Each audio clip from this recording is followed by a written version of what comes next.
Take a look at this kitchen garden. Very pleasant, practical, functional, decent in its dimensions. Nothing too much, all very proper and presentable, all very nice. Or one might even say respectable. The way so many people like to think of themselves.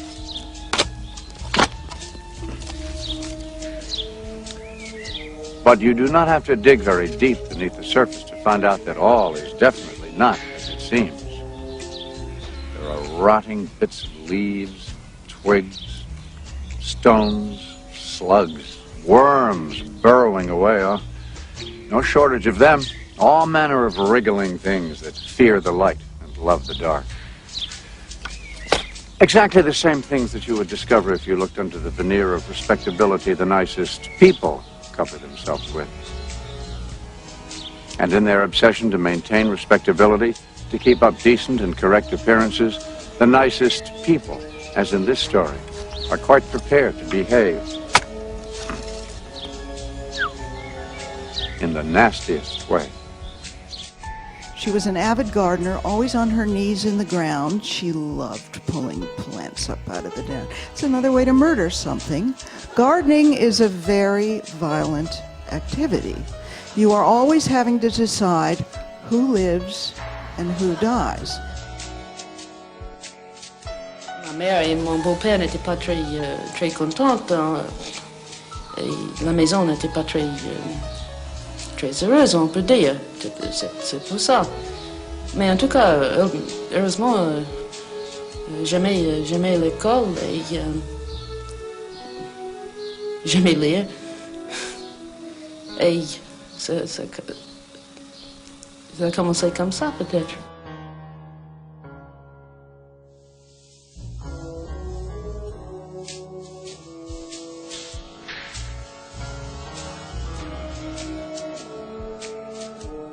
Highsmith is the most famous unknown writer America has ever produced. She's famous in Europe, almost unknown here. Born in her grandmother's boarding house in Fort Worth, Texas in 1921, she was born 9 days after her mother divorced her father, and her mother went off to Chicago to be an illustrator, left her with her grandmother. This was the author of much of her problems in later life, and she never forgot them. Highsmith is the author of 2 books of which you will surely have heard. One is Strangers on a Train, written in 1950, and made into a legendary film by Alfred Hitchcock. The second book, The Talented Mr. Ripley. After she wrote Strangers on a Train, which is probably the book that's best known here, her first novel, she wrote her only novel about 2 women. It's a lesbian love story which has an almost happy ending. She published it in 1952, unheard of for that really radical conception for the early 1950s. But she was this is so typically Highsmith, she was so guilty and ashamed at being homosexual that she couldn't bear to publish it under her own name, so she published it under a pseudonym.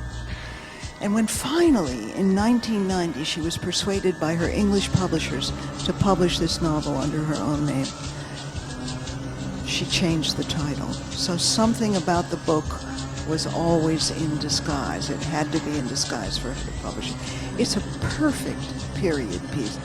She exiled herself to Europe because she wanted to get away from her family, and she fell in love, and her work was instantly recognized in Europe. In Europe, she's spoken of on the level of Dostoevsky and Kafka.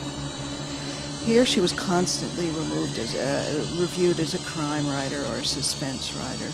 She's much more interesting than that. Though, nothing wrong with a good crime novel, or a good murder, for that matter, but she took the form and turned it on its head, just as she did that whole Jamesian theory of the innocent abroad. She's our most autobiographical novelist. Everything that happened to her shows up somewhere in a novel.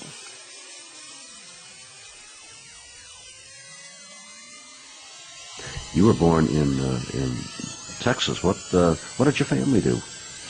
They were commercial artists, and they brought me to New York when I was 6 years old. Sounds like a relatively cultured family, so... Not necessarily, no. Well, my stepfather, Highsmith, was working for the telephone, what do you call the Yellow Pages, it was layout, lettering and things. And my mother did fashion work for newspapers, really. Also for Women's Wear Daily for a while. And they tried their luck here and worked here and sent me to school. I went to Barnard. And then I was working in New York. I had an apartment on East 56th Street for quite a while, from age 21 until 32, I think. I was traveling a bit, but I could always hang on to the apartment. Very convenient. What did you study at Barnard? English literature and composition. And what did you... Simply, I have simply a BA in liberal arts. What did you expect to do with your BA in liberal arts? Nothing. I wanted to avoid learning anything useful. I never learned to type properly because I didn't want to be stuck with a secretarial job. I still don't type properly, but I type. What did you do when you got out of college? I looked for a job and moved away from home. And I answered an advertisement for reporter rewrite in the newspaper. And I thought it was probably a newspaper. And I walked into a comic book outfit with posters of Black Terror on the walls and various characters who could fly in the air and rockets and all that. So I was there for 1 year. And it's like turning out 2 grade B movies per day. You have to think up the plot and type it fast as possible. And so you wrote the scripts? Yes. And then the illustrator? Scripts, yes, and the illustrator was a sort of, what do you call it, bullpen or something, where 4 fellows were sitting there drawing, and there were 3 fellows writing the stuff besides me.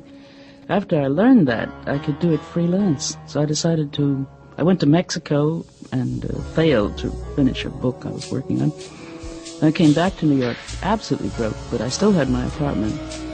And I could do this comic book writing freelance and earn really twice as much as my salary had paid me and still have a bit of time left over. So in a way I was very lucky there. I could have some time to write my short stories and try another book.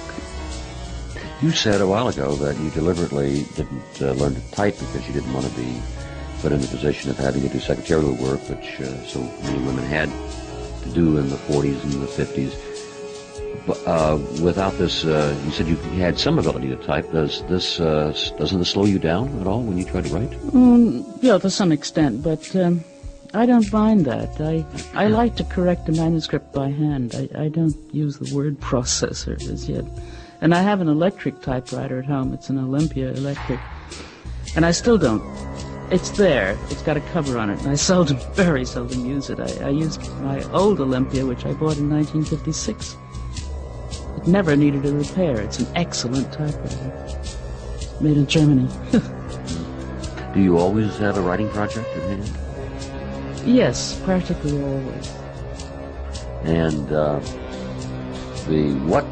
what sort of events or people give you ideas for your books?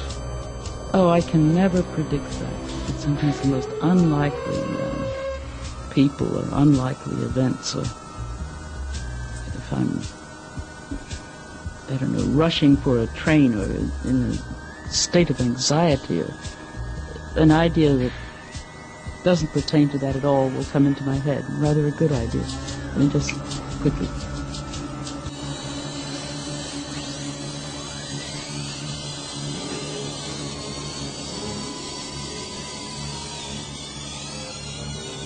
Her basic subject was two things. One, an unexpressed homoerotic attraction between two men who felt as though they were parts of each other and as though they also had to kill each other. This happened in The Talented Mr. Ripley and also in Strangers on a Train. They do each other to death. Love and death, she's our most classic Freudian. Love and death are never separated in her work. She preferred forgery to any other crime. Ripley likes forged paintings better than the real ones, and one of the side businesses he runs is an art forgery company. Murder to her was as interesting and as important as love. Many reasons for this. One of them being that from the age of 12, she decided that she was a boy in a girl's body. For 6 months, she was in strict Freudian therapy. She wanted not to be gay. She was trying to normalize herself. Other times, kids, other times. So she was trying to normalize herself. So she went to a strict Freudian therapist, lovely woman by all accounts, who thought it would be a great idea to put Highsmith in a group therapy with a lot of other women who were also trying to normalize themselves. Highsmith thought, whoopee, how many of these women can I seduce?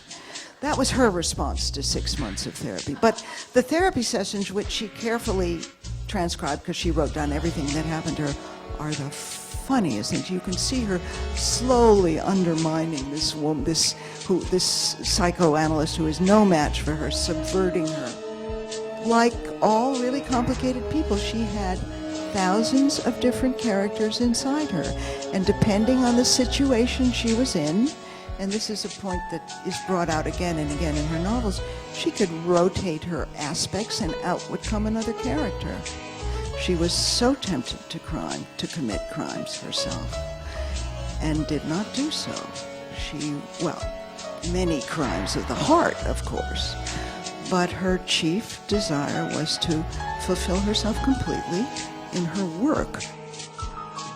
Murder was on her mind, and its effect on the psychology of the person who does the murdering. That's what distinguishes her from most crime writers. She's, as I say all the time, not a crime writer, but a punishment writer. She's interested in the psychological punishment that follows a crime.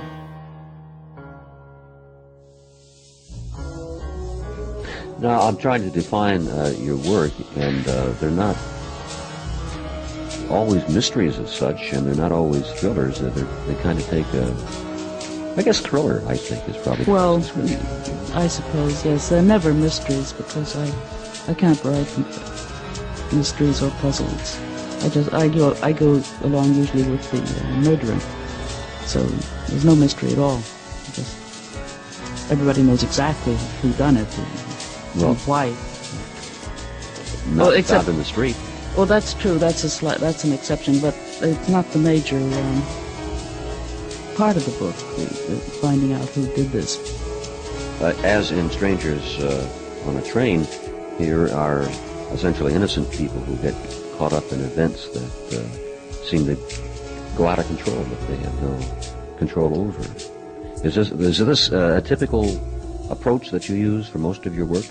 I suppose so, yes, because I can't identify with anybody else.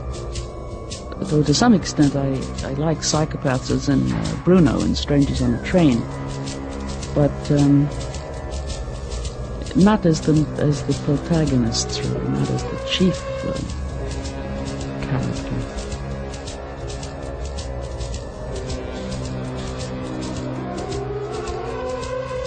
It's not a small thing for a writer to be able to co-opt you in these ways.